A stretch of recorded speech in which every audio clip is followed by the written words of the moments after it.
welcome to the Premier League show here on Back of the Net. This is The View from the South. My name's Sam Davis. My name's Tom Jordan. If you're brand new to the channel, make sure you hit the subscribe button and also click the like. We're doing this show every Tuesday and we're going to wrap up the week's Premier League action with 5 things that we notice. And firstly, are you watching Declan Rice? Mate, well, Arsenal at the weekend, they drew 2-2 with Fulham. Fulham scoring relatively last minute to secure a point. In the meantime, Declan Rice's former club are pulling up trees. They beat Brighton, good side, 3-1. Do you reckon he's regretting it at all? Probably not, but I'll tell you what, there was one point over the weekend, West Ham were top of the league. Put some respect on Moyes. Yeah, no, absolutely. I think it's a weird one because I've always, as a Bournemouth fan, and we know Gary Neal, what the media perception is, you kind of think, you know, people that go and watch their club know more. And there were a lot of West Ham fans saying that the football's not great, blah, blah, blah. I just think he's been really clever in them 2 games. It sounds strange to say you haven't been Bournemouth, but you beat Chelsea and Brighton. But I think it's not that strange when you see the way they play. And allow the other team to have the ball, be really resolute defensively and organised, and then counter and capture them. And I think Antonio's greatly in the line. Absolutely. Bowen, the way Bowen took his goal against Brighton was sensational as well. And I actually think they made some good business with that money. I mean, Ward-Prowse, as we all know, is a top player, and I think Alvarez, the early signs are good as well. So, yeah, it was a big win for West Ham. Brighton were Brighton and played some nice football, but West Ham done a job on them, mate. And as you say, Moyes is going to get a lot of credit for that now, and it's probably nice for him to have a little bit of a giggle that Arsenal then cocked up at home to Fulham. So, yeah, real weird couple of games there. They were 2 results I don't think many people expected. I think a lot of people that predicted their league tables at the start of the season might well be wishing that they'd put West Ham higher. Probably me included. Yeah. Next then, on to Wolverhampton Wanderers. Was Wolves versus Everton one of the earliest 6-pointers ever in Premier League history? Match week 3, Gary O'Neill got the job done. They huffed and puffed, but eventually scored late on into the game, emerging from Goodison with a 1-0 win. But Gary O'Neill, mate, doing the business. Yeah, I think exactly like you said then, mate. Got the job done. That's what he did here. On just seeing the highlights and stuff, and obviously look at all the statistics. It felt again for Everton like it's same old, that they're doing all right, but they haven't got anyone to put the ball in the net. And then Gary Neal's managed to nick one. They've obviously defended well, to their credit.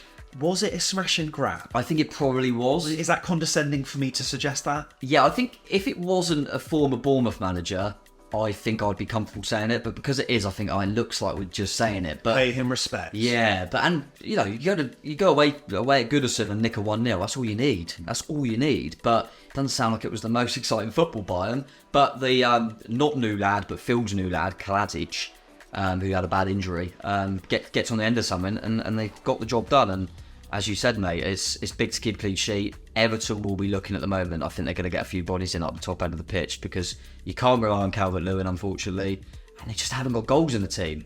And everyone will think, I wish we had Everton now as their next fixture. Yeah. And I'm thinking, we've got them just when they'll probably get their new players in.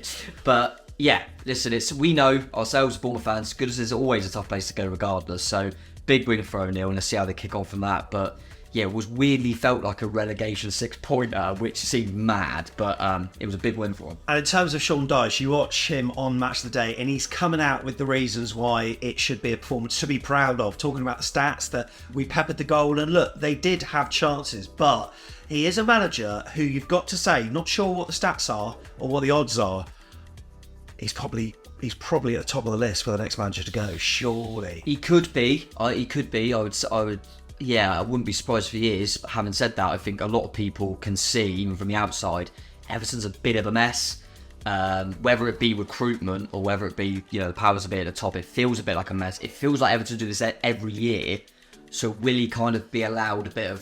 Do you know what I mean? I don't think the Everton fans turned on Dyche. I think it's more the owners and the recruitment and the players. So he might get away with it because of that. But they need to start putting the ball in the net, mate. Otherwise, they ain't going nowhere fast. And we've said it before on previous shows, but eventually it will catch up with you. We saw it with Southampton last season. If you flirt with relegation for too many seasons, surely they'll go down at some point. But if you said to me you've got to put money on it, okay, they'll stay up on the last day. That's what they do. This is a light bulb. And this light bulb could do...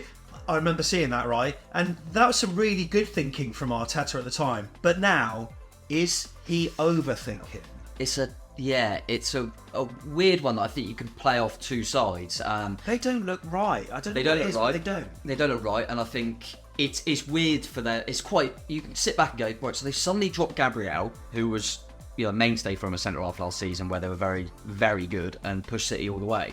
They moved Ben White into centre half when he was brilliant at right back, and they put Partey at right back, who I've never really seen play at right back, all to accommodate Kai Havertz in midfield, where he doesn't look very good. And so it's easy to just go, he's overthinking, and I kind of can get that, because you would, all that points I've just made, you go, he's overthinking, what's he doing?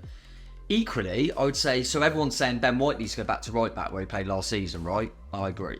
But Ben White was never right back last season. The only reason people say that is because he tinkered and put Ben White at right back. So he's trying to do, and I like managers, we've seen it with Pep, that try and evolve things. I think, I need to make us better. Yeah.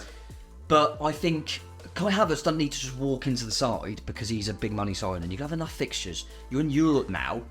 Everyone's going to play their part, I think, and it'll be interesting to see. But they've got Man United at the weekend, big game. Big game. And I wouldn't surprise me if they go back to Ben White, Saliba, Gabriel, Zinchenko. Go back to what we know, because if I said to you on paper, a three-man midfield of Partey, Rice, and Ødegaard, that is sensational. They haven't used it once. Yeah, that's. It seems a little bit strange, but it's early days. It is very early days, and really, they were 2-1 up against Fulham, with 10 men. Fulham were down.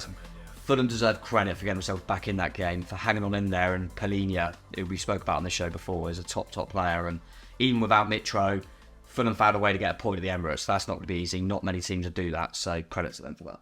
Meanwhile, over the other side of London, on the Friday night, Raheem was the dream.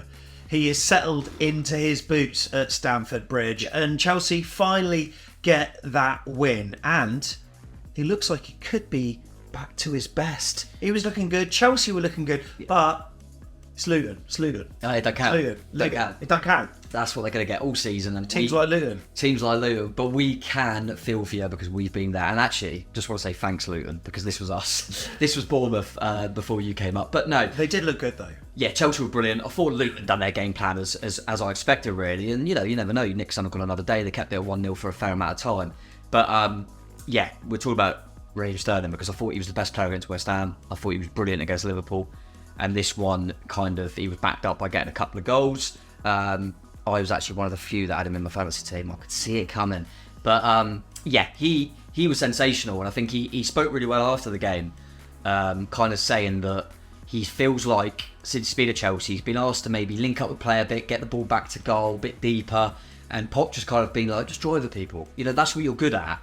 And he was sensational. And Nicholas Jackson, from a Bournemouth point of view, we all know we had him. Did you see on TNT, just to put a Bournemouth spin on it, because we are Bournemouth fans. And Chelsea fans might not know how close we were to getting Nicholas Jackson. We had him, but he failed his medical, and Bill Foley, our chairman, was on TNT Sports before the game on Saturday, where he was incredibly open and honest about the fact that we had him, and it was a regret of his that they didn't maybe hang on despite that, because he's hit the ground running at Chelsea. Yeah, they didn't. I think that they worked out through the medical in January, when we kind of looked like we had him, that he'd be out longer, that he probably wouldn't make the rest of the season. He ended up coming back quicker, and he looks like another player. I mean, I felt for him because he started the season really well without scoring, so it was really important for him to just nick a goal, and I think he can kick on from there. But he looks really good. The Chelsea kind of number 9, the front man, feels a bit cursed, doesn't it? You go through so many players that just hasn't worked. So I hope it works for him, because he's a player that grafts all game, and he looks like a good player.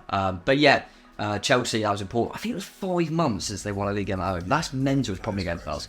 But that is crazy. I don't think Enzo Fernandez has won a game there, and so it's crazy stats. So big for Poch, and I think Pochettino's a top coach, and I think they'll be absolutely fine. They've got a lot of new players, and they seem to be playing Football Manager a little bit at the top. But they look really good, and just because it's Luton, it's still a big win, 3-0 at home, so that was big for them. Are Klopp's men mentality monsters? Well, look, all I'm saying is they might as well just start with 10 men for the rest of the season. They did it against Bournemouth. They went down to 10 men and they secured the win. They came from behind at St James's Park. And let's just talk about that game, because Newcastle, I thought, were wasteful. They had so many chances. Almiron hit the post. Harvey Barnes at one point was going through, should have squared to Callum Wilson earlier, or at least got the shot away himself. I thought Newcastle, at some point, surely the second goal will come. It never did. And then all of a sudden, Liverpool turn it around. And is this when Núñez starts Could be his Premier League career? Because he looked good. He looked like a man angry that he hadn't started yet, and he come on the pitch and had a point to prove. But it's so weird because he hasn't been awful in his Liverpool career. He just looks like he can't finish. Yeah. And the two finishes are incredible. So, yeah, credit to him. I agree with what you said about Newcastle. It's interesting, isn't it? Because if Núñez don't come on and get in 2 goals and Newcastle win 1-0, you don't talk about the missed chances. You go, they just controlled it. That's how quick. And I think Eddie said after the game that he made them changes with Barnes thinking we need to get that second. And it just didn't happen for him. And it's mad, really, because not many teams will go to St James's 11v11 and get anything. So Liverpool to go there with 10 men, come back and win it. It goes back to their, like you say, mate, mentality monsters. And Jurgen Klopp deserves so much credit. I thought the changes in the game were he just kept themselves at 1-0, kept it going, and he felt the right time to go. I think it was just before Núñez, it was Jota and Harvey Elliott. And it was just, he felt the moment, right, let's offer something on the break. We've kept ourselves in the game at 1-0, that's what I needed. But now we're just going to lose 1-0, so we need to offer something. Yeah. They've done it perfectly, and to be fair to them, they actually defended all right as well at 1-0. Because to start the game, Newcastle all over them like a rash. They couldn't cope. Trent could have gone. I actually think Trent probably should have gone more than Van Dijk should have gone. I'm not sure. But Liverpool were brilliant, and that could be a little bit of a mini turning point for them. Because they're never going to say turning point being Bournemouth. But that felt big. That just felt big. It felt like that was Liverpool of old when Klopp first come in. What? Well, that's what Jason Tyndall did to Jurgen Klopp, wasn't it? And you know what? He looked like a right knob. He looks like, Have you seen that a Twitter account made a thing of Klopp doing that? Have they? And it's just literally all the papers have thought Klopp did it. This Twitter account has just fooled everyone, and everyone thinks Klopp did it back. He didn't. He was just smiling. They put his finger there. But I mean, that's typical 2 manager and assistant managers that are very much up for S-housery, and I think they both had a go. Young Klopp had the last laugh at the end, mate. But it feels like I think Eddie has lost something like 5 home games since he's been at Newcastle. 3 of them are to Liverpool. Like Klopp seems to have his number at the moment. Some of them have been well lucky though, and they've been well late as well. Yeah. But big result for Liverpool, mate. Big results. Right, so those were the 5 talking points from the weekend. Tom, any referee? I'll have a bit of a ref watch section. We did this last time with VAR, in our own game actually against Liverpool. Any shouts this week that you thought, what the hell? There's a couple. Did they involve the top 6 side? Of course. Oh, did they? Okay. Man United again. I think they spoke about it's over 30 games now they haven't lost at Old Trafford. Yeah. Is this the penalty? Yeah, that's not a penalty for me. Do you not think it is? Nah, Rashford's clever. It's an interesting one. You could make. You're not saying it's the worst decision in the world, but the point I always go to is going full Matt Letizia. There is no way on planet Earth that if that's up the other end, Nottingham Forest get a penalty. No way in a million years.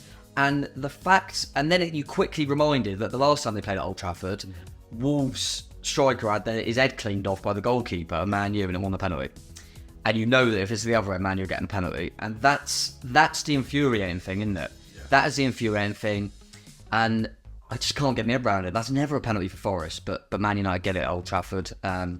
Is what it is, and obviously it was a massive turning point because it wins them the game. But Forest though, they really started so well, didn't they? That first goal was unbelievable. Yeah, around the length of the pitch. Yeah, he looks a player actually. I thought he was going to run out of legs at the end though, just about got shot away in time. He did. It looks composed when he finished it, but I'm not sure he didn't know what he was doing. But no, he looks like a player, and Forest started really well. And it was a weird one where they were tuning up too early. A bit like us at bloody Arsenal last season, wasn't it? We thrown away 2 goal leads, so we know what it's like. But yeah, that decision would have really hurt Forest, and it frustrated me just seeing it really. I mean, it didn't frustrate me the result because we're probably going to be competing with Forest more than we are United. And the other little one, just going back to that game with St James, as I said it then, it probably evened itself out in the sense that Van Dijk was probably a little bit unlucky to get sent off.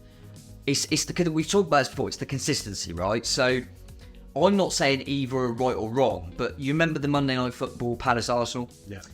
Arsenal went down to 10 men because Tommy Asu got booked for time wasting and then booked for putting someone back as clear yellow. He gets sent off. I thought that was fair, actually. Trent chucks the ball away, gets booked for time wasting, then pulls Gordon back, doesn't get booked. There's just no consistency. I think that's the most frustrating thing.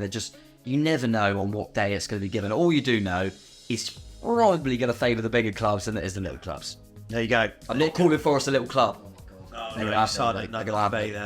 Jesus, right. Thank you so much for watching the Premier League show. If you want more of this kind of stuff, then hit the subscribe every Tuesday. Yeah. It will be hitting your YouTube feed. We truly appreciate it. Yes, there'll be some Bournemouth content chucked in there in terms of everything. However, yeah, it's always nice, surely, to get a unique view from the south on what's happening in the top flight. Tom, it's been a pleasure. Been a pleasure as always, mate. Looking forward to the next one because then we've got a little break, haven't we? A little international. Yeah. And everyone will be missing it then. Yeah. So yeah, make sure you click the bell as well, and then you'll know when it's out next week, and you can watch it and think because what will happen next week, right? Is they'll think that's it, international breakdown. Yeah. What's the point?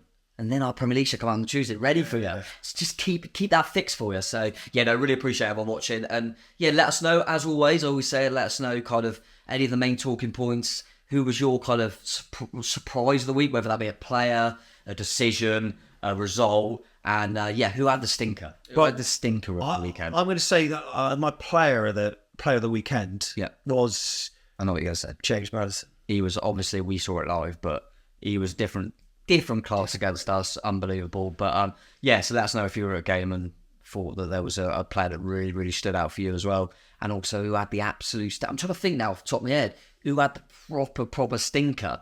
It's a tough one. Weirdly, actually, probably didn't have the but Saka, who's normally star boy, made a real bad error at the start of that. Pen, obviously. But... He did, but that was a really poor goal to give away. But equally, you could have said Van Dijk because he got sent off, but then let us know. Let us know what you think.